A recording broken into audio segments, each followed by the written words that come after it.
केव्हा मालवण आपलाच असा असे म्हणत म्हणत सिंधुदुर्ग किल्ल्याचे दर्शन, भराडी देवीच्या मंदिरामध्ये भराडी देवीचे दर्शन खूपच मस्त झाले. भराडी देवीचे दर्शन घेऊन मालवणातील मागी गणेशोत्सवसुद्धा बघितले.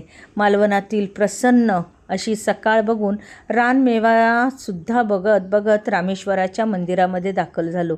रामेश्वराच्या मंदिरामध्ये महादेवाचं दर्शन घेऊन मस्तपैकी आपण आलेलो आहोत कुणकेश्वराच्या मंदिरामध्ये. कुणकेश्वराच्या मंदिरामध्ये मस्तपैकी महादेवाचं दर्शन घेतलं. अरबी समुद्राच्या लगतच असलेले असे हे भव्य दिव्य मंदिर कुणकेश्वराचे बघून आपण मस्तपैकी घावन आणि चटणीचा आस्वाद घेत पुढे निघालेलो आहोत. आता पुढे आपण आलेलो आहोत देवगड येथील पवनचक्क्या बघण्यासाठी आणि येथील समुद्रकिनारा बघण्यासाठी. देवगड पवनचक्की समुद्रकिनारा. देवगड सिंधुदुर्ग जिल्ह्यातील एक सुंदर पर्यटन स्थळ आहे, जे आपल्या हापूस आंब्यासाठी तर प्रसिद्ध आहेच. तेथे समुद्रकिनाऱ्यावरच्या काठावर उंच टेकड्यावर पवनचक्क्या उभारण्यात आलेल्या आहे, ज्यामुळे या परिसराचे सौंदर्य अधिकच वाढलेले आहे. 3 बाजूनी डोंगर आणि एका बाजूला समुद्र असलेला देवगडचा समुद्रकिनारा अत्यंत मनमोहक दिसतो.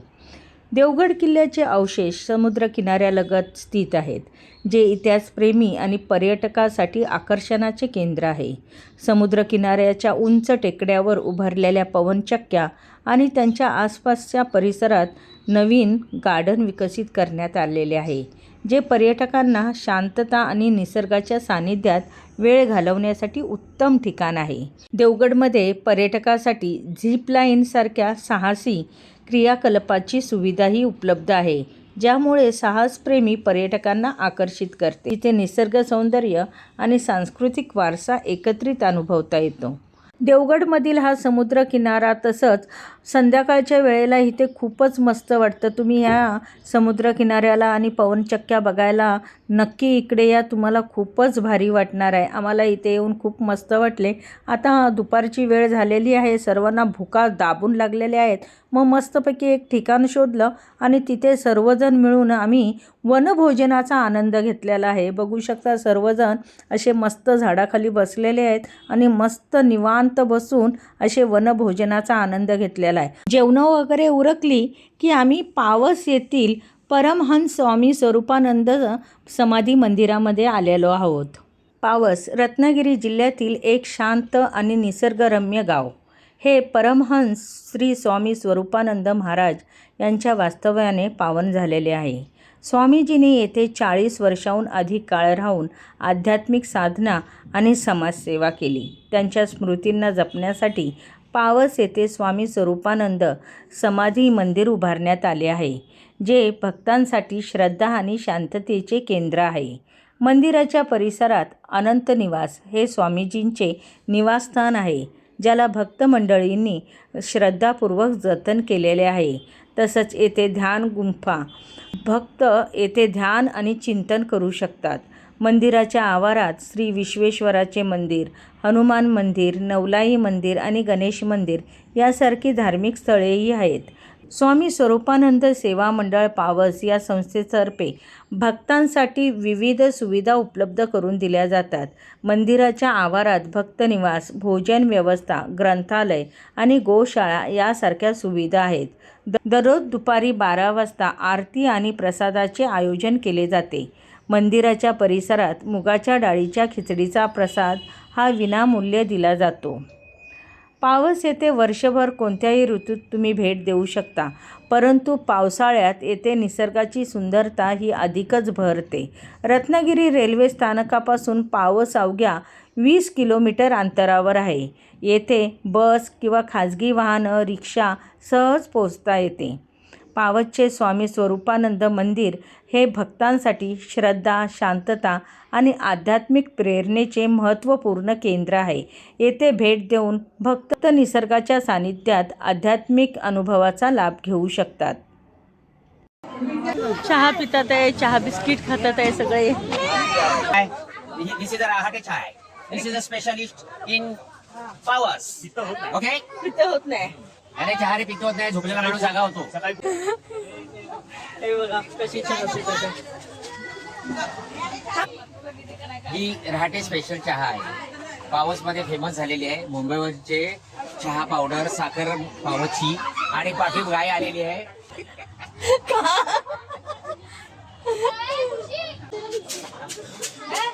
पावसवरनं आम्ही आता थेट गणपतीपुळ्याकडे प्रस्थान करत आहोत.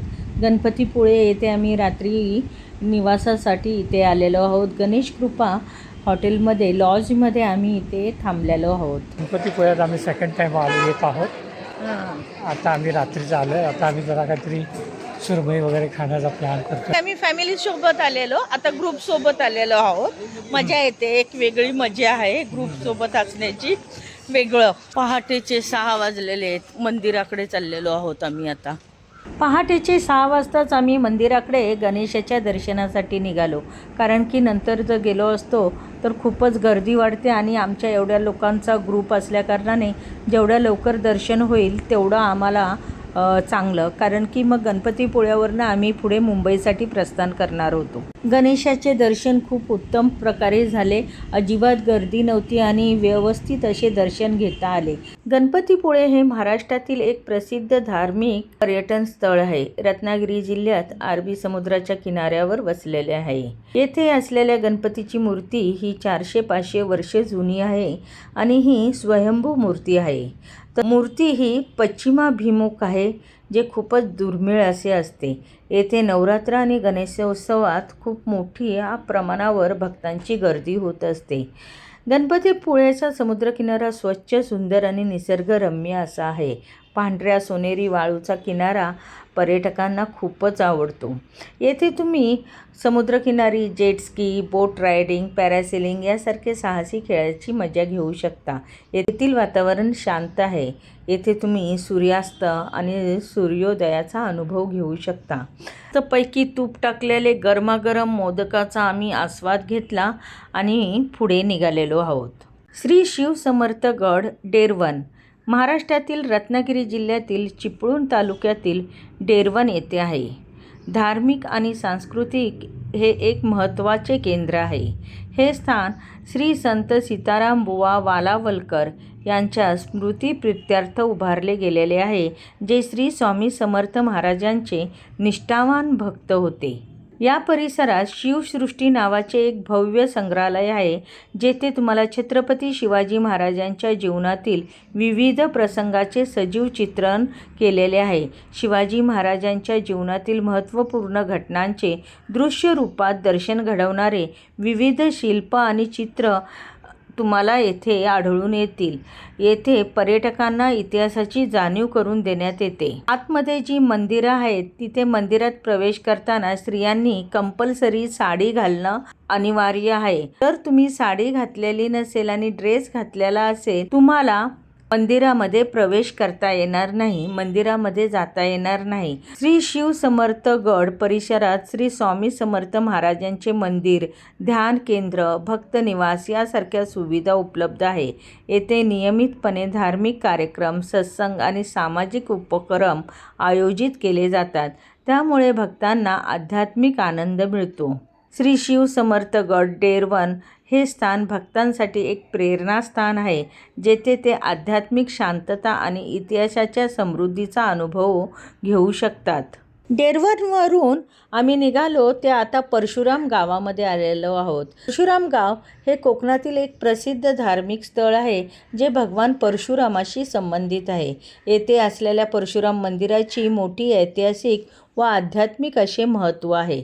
या मंदिरात जाताना सुद्धा स्त्रियांनी साड्या घालणं अनिवार्य आहे. अन्यथा जर ड्रेस वगैरे असेल तर तिथे उपरणं दिलं जातं. ते उपरणं डोक्यावर घेऊन तुम्ही मंदिरात प्रवेश करू शकता. परशुराम मंदिर महाराष्ट्रातील रत्नागिरी जिल्ह्यातील चिपळूण तालुक्यातील परशुराम गावात वसलेले आहे. हे मंदिर सह्याद्री पर्वताच्या पायथ्याशी असून येथील परिसर अतिशय निसर्गरम्य आहे. असे मानले जाते की भगवान परशुराम यांनी कोकण प्रदेशाची निर्मिती केली आणि ते येथे स्थायिक झाले. या मंदिराचा उगम 12व्या-13व्या शतकात झाला असून पुढे शिवाजी महाराजांनी, पेशवे आणि अन्य राजवटीने याचा जीर्णोद्धार केला.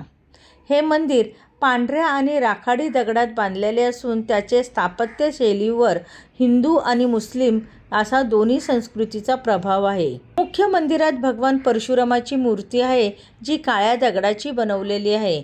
मंदिरात भगवान गणेश, कालभैरव, रेणुका माता यांचेही छोटे छोटे मंदिरं आहेत. तसंच समोरच गोमुख तलाव आहे नावाचे पावित्र्य जलकुंड आहे ज्यामध्ये पाण्याचा अखंड प्रवाह वाहतो. परशुराम जयंती येथे मोठ्या थाटात साजरी केली जाते. नवरात्र, महाशिवरात्री, श्रावणी महिन्यात भाविकांची येथे खूप मोठ्या प्रमाणावर गर्दी असते. मंदिराच्या आसपास चिपळूणचा निसर्गरम्य परिसर, वासोटा किल्ला, गवाळी समुद्रकिनारा आणि सावित्री नदी यांचे सुंदर दृश्य पाहायला मिळते. चिपळूणसारख्या साधारण 7-8 किलोमीटर अंतरावर हे मंदिर आहे आणि रस्त्याने जाण्यासाठी चांगली सुविधाही आहे. हे मंदिर धार्मिक, ऐतिहासिक पर्यटकांसाठी एक अद्वितीय असे ठिकाण आहे. तुम्ही या मंदिराला नक्की भेट द्या, तुम्हाला नक्कीच आवडेल.